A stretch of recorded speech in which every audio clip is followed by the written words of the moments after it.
And there I discovered the vocation God has for me. So salamat kayo, as in salamat yun, happy kay God.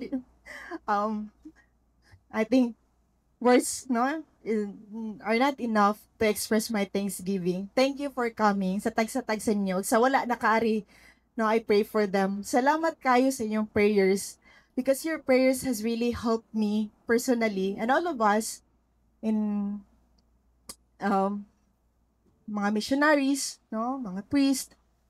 Without your prayers, no, kanang lisod sad, no? Kay sa mga times nga challenging, your prayers really gives us strength. So padayon ta mag-inampuay, no? We continue to walk as a family. So thank you very much. Og magpasalamat sad ko. Thank you very much, Kuya Greg. Thank you, Greg, my brother from Australia.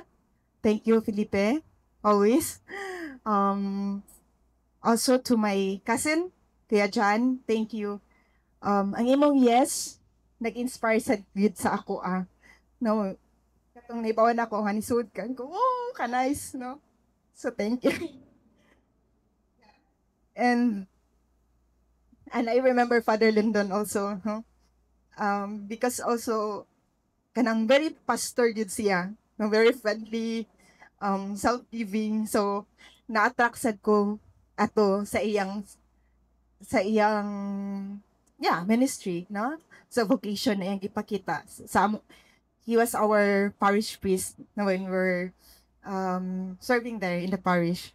So I remember him and pray for him also. So please extend my thanksgiving to him when you see him in person, Kuya. So thank you kaayo for coming, for giving the homily. It was so inspiring. Yeah, and I will continue to pray about it. So thank you kaayo sa tanan. Thank you to the missionaries, to my sisters who also initiated this. No, it's from the Lord, but through them, and to the AC Apostolic Council. Thank you very much.